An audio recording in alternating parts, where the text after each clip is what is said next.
Merci. Tout d'abord, moi je trouve qu'il n'y a pas de dilemme. Il n'y a pas du tout de dilemme. Parce que la sagesse africaine dit, la sagesse bien africaine dit exactement ceci. Il n'y a pas meilleur conseiller que la misère. Quand vous pensez que parce qu'on a le ventre vide, parce qu'on a des problèmes, on ne réfléchit pas, je ne suis pas d'accord avec vous. C'est en ce moment qu'on compte les charpentes. Je veux vous dire une chose qui est très fondamentale. C'est justement la prise de conscience de cette misère qui nous a amenés aujourd'hui à ce débat-là. Il ne suffit pas de pleurer, il ne suffit pas de crier.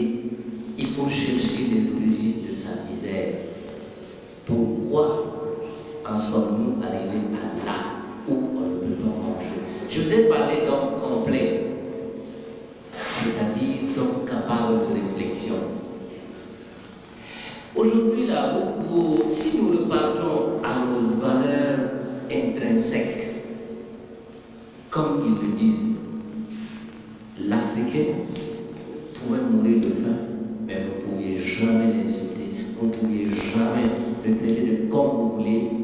Il n'allait jamais se prostituer pour avoir à manger. Il se battait pour avoir à manger. Ça, c'est connu dans tous nos villages. Ensuite, lorsque vous dites comment peut-on réfléchir lorsqu'on enlève des gens parce qu'ils disent qu'ils ont faim? Alors, je vous pose la question, pourquoi les gens ont faim? Pourquoi avez-vous faim?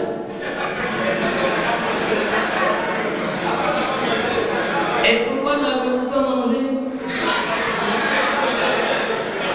La question est fondamentale. Parce que vous dites, si vous n'avez pas mangé, il y a deux solutions. Ou il n'y a pas de nourriture, ou quelqu'un mange en place.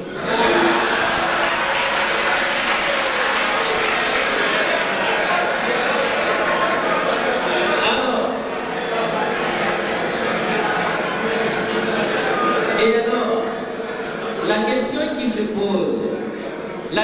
qui se pose, est-ce que vous deviez commencer à vous plaindre en disant j'ai faim? Vous devez demander qui a pris mon plat. Lorsque vous n'avez rien dit pendant qu'on bouffe votre plat, c'est tout à fait logique que vous ayez faim. Et comme le monsieur a bouffé et vous n'avez rien dit, maintenant vous dites que vous avez faim, il vous bastonne.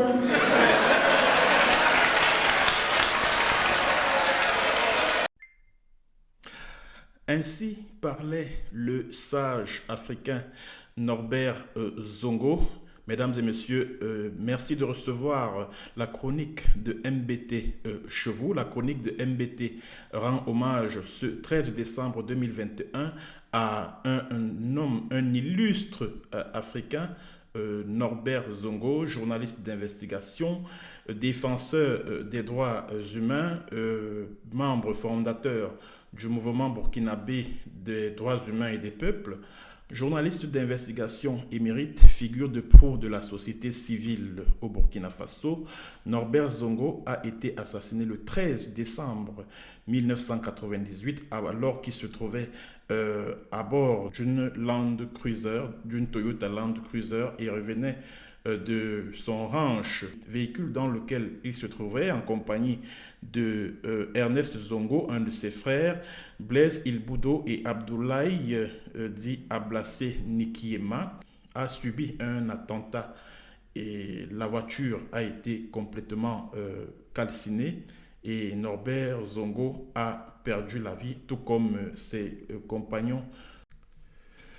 Muni de sa plume de journaliste d'investigation, Norbert Zongo a combattu des années durant contre les injustices sociales, contre la corruption de l'élite dirigeante au Burkina Faso, contre violations flagrantes et massives des droits humains.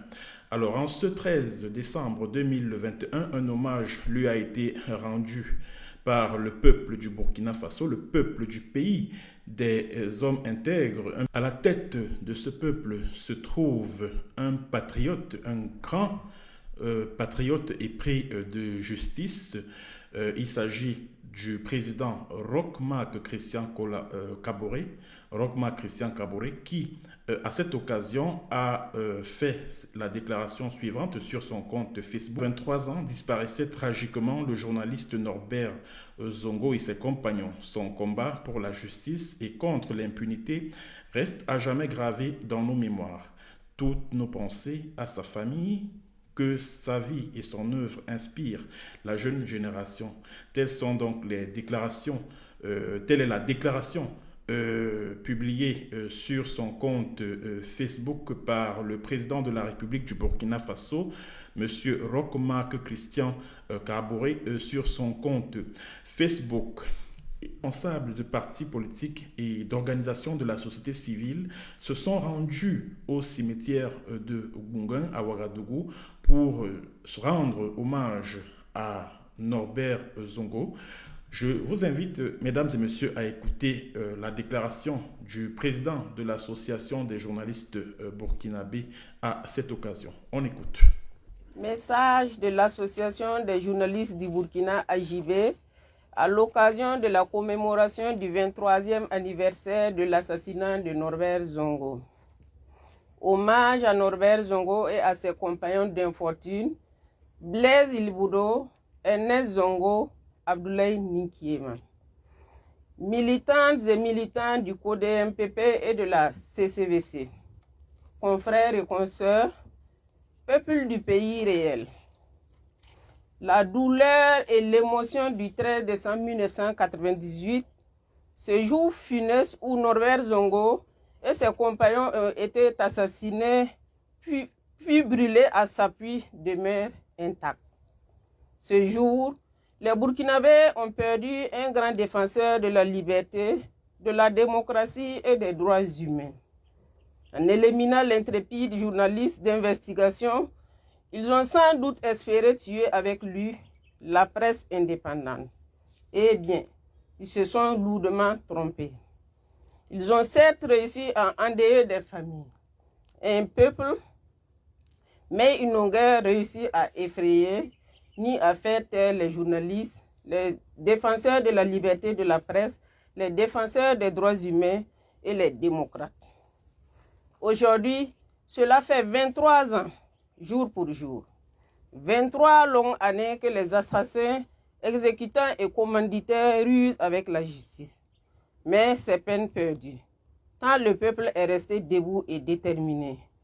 Les journalistes du Burkina, de l'Afrique et du monde, les avocats des familles, les défenseurs des droits de l'homme, les militants du peuple réel se sont toujours mobilisés pour faire échec à toutes les stratégies destinées à consacrer l'impunité dans ce dossier. Les longues années de lutte, la répression, les tergiversations ne sont pas venues et ne viendront pas à bout de notre détermination. 6 ans après la réouverture des dossiers Norbert Zongo, les Burkinabés regardent vers la Cour européenne des droits de l'homme, sur laquelle compte François Compaoré, commanditaire présumé du quadruple assassinat de Sapui pour échapper à la justice. Mais ce n'est pas que cela. Les Burkinabés scrutent pour plus leur justice qui tarde désespérément à les édifier sur les exécutants et les commanditaires de l'assassinat de Norbert Zongo, Blaise Ilboudo, Ernest Zongo et Abdoulaye Ninkiema. Combien de temps les Burkinabés doivent devront-ils encore patienter pour que justice leur soit rendue? Et quelle justice, quand ils voient les présumés exécutants disparaître les uns après les autres? Voilà, c'était donc le message de l'association des journalistes burkinabés à l'occasion de la commémoration de l'assassinat de Norbert Zongo, du journaliste d'investigation Norbert Zongo, et de trois de ses compagnons de galère, si on peut ainsi le dire. Alors, le terme qui est revenu le plus dans ce message était la justice. Les familles des personnes disparues attendent toujours que justice soit rendue. Alors, qui est donc Norbert Zongo? Mesdames et messieurs, Norbert Zongo est né en 1949 dans une localité du Burkina Faso appelée Koudougou. Alors, dès l'école primaire et même secondaire, il se passionne pour le journalisme. Il a d'ailleurs dirigé un journal dans son établissement scolaire au cycle secondaire. Et ce journal a d'ailleurs été interdit par les responsables de cet établissement scolaire parce que le ton de ce journal scolaire était jugé un peu osé. En tant que journaliste, Norbert Zongo a été formé à l'École supérieure internationale de journalisme de Yaoundé, ECJ à l'époque, qui aujourd'hui s'appelle l'ESTIC, École supérieure des sciences et techniques de l'information et de la communication. Il a donc été formé comme journaliste au Cameroun, dans mon pays d'origine.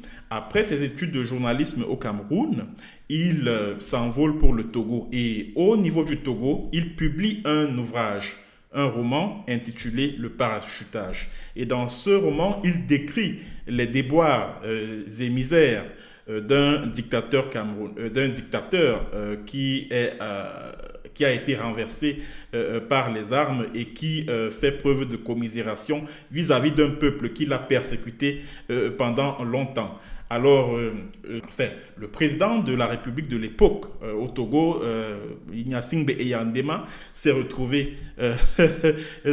reconnu un tout petit peu dans ce roman publié par Norbert Zongo. Et les services secrets ont donc lancé une traque contre le journaliste.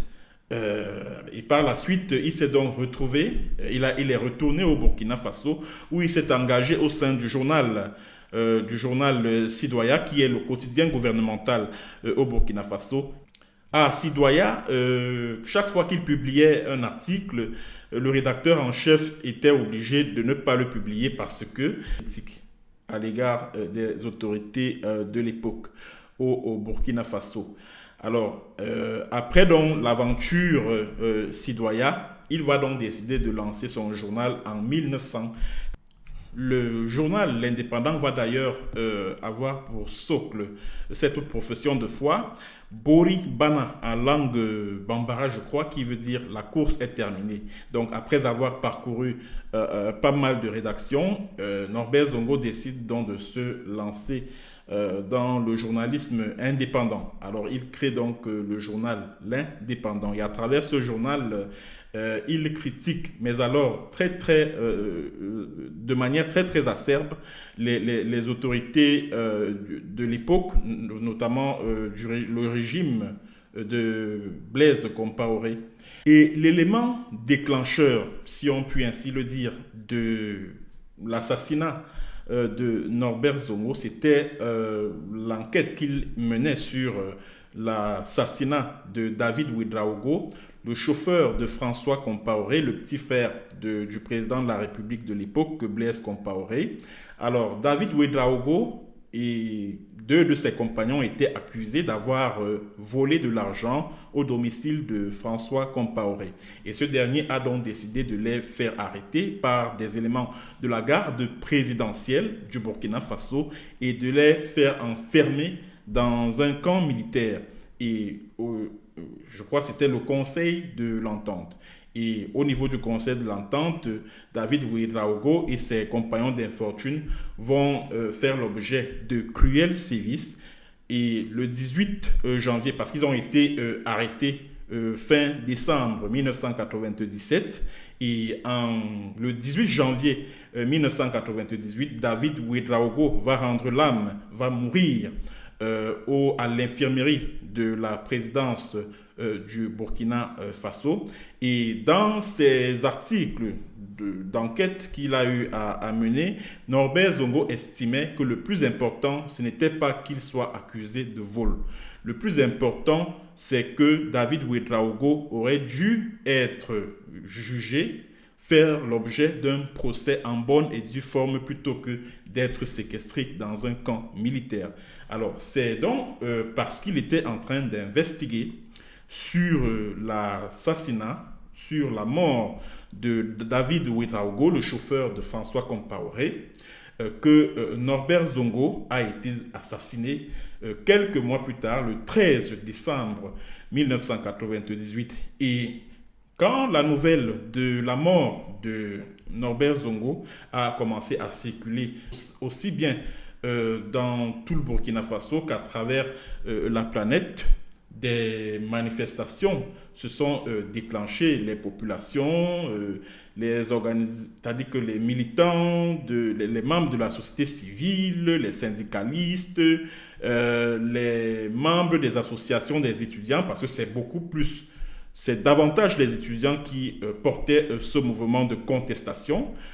Alors, il y a eu une manifestation dans les rues de Ouagadougou et de Koudougou, la ville d'origine de Norbert Zongo. Le siège du parti au pouvoir de l'époque, le CDP, Congrès pour la démocratie et le progrès, si je ne me trompe pas. Alors, le siège du CDP a été attaqué par les manifestants, incendiés. Je parle de ce qui se passait du côté de Ouagadougou.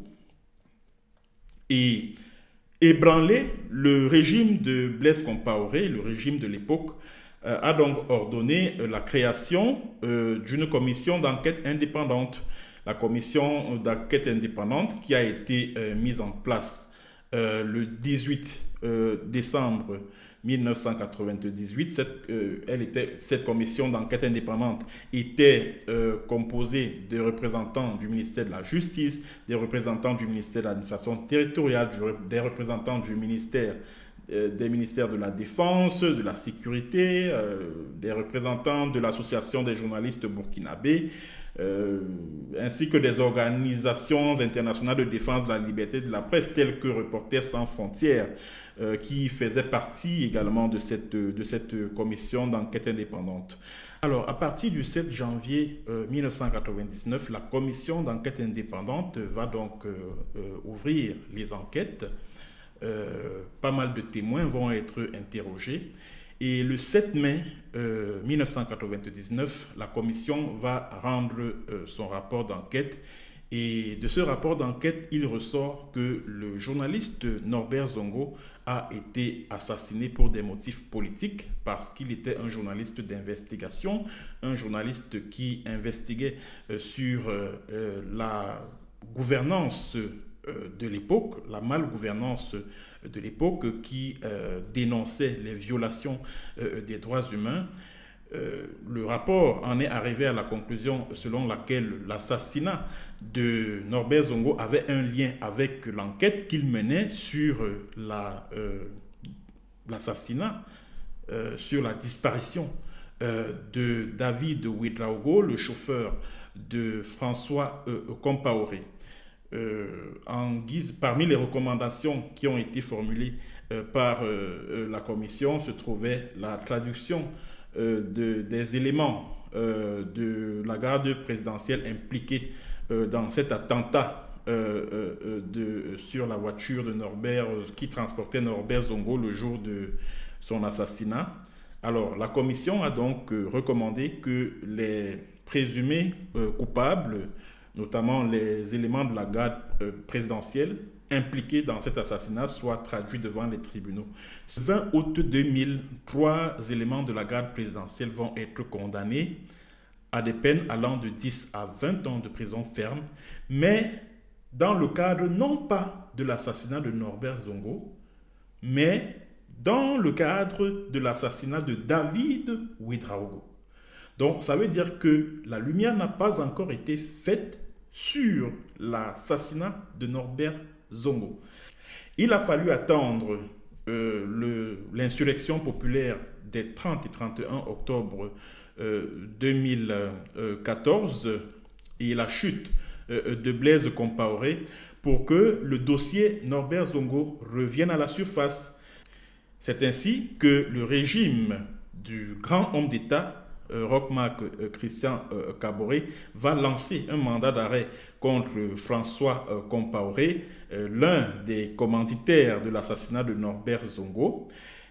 La France a dit que les autorités françaises, parce que François Compaoré est exilé du côté de la France, en février 2020, le Premier ministre français signe un décret d'extradition de François Compaoré vers le Burkina Faso afin qu'il puisse répondre de son implication dans l'assassinat de Norbert Zongo. Les avocats de François Compaoré vont attaquer ce décret au niveau du Conseil d'État français. Et en avril 2020, le Conseil d'État français va confirmer ce décret-là. Les conseils de François Compaoré n'en démordront pas. Ils vont saisir la Cour européenne des droits de l'homme. Et le 6 août 2021, la Cour européenne des droits de l'homme a ordonné la suspension des effets de ce décret signé en février 2020 par le Premier ministre français. Et la raison avancée par la Commission européenne des droits de l'homme était que la sécurité de François Compaoré n'était pas garantie au niveau du Burkina Faso. Comme vous avez pu le suivre de la bouche de la dame qui lisait la déclaration du président de l'association des journalistes burkinabés, les familles des disparus ont donc les yeux rivés sur le Conseil européen des droits de l'homme. Alors, c'était donc tout pour la chronique de MBT. Merci de l'avoir écouté. Et j'adresse un IBO ou alors un Zabré à mes beaux-frères burkinabés, c'est le lieu de le dire. Les burkinabés, plus précisément, les Mossi sont mes beaux-frères. Vous savez, je dois beaucoup à ce pays appelé le Burkina Faso parce que c'est ce pays qui m'a offert gîte et couvert. C'est ce pays qui m'a offert l'hospitalité lorsque j'étais persécuté par les sbires du régime dictatorial de M. Paul Biya. Et je rends une fois encore un hommage, un vibrant hommage à Roch Marc Christian Kaboré, ce grand patriote grâce à qui j'ai pu être protégé pendant tout mon séjour au Burkina Faso avant mon départ pour la Norvège. Merci à vous d'avoir écouté cette chronique de MBT et à bientôt pour une autre séance et sur un autre thème. Bonjour ou bonsoir.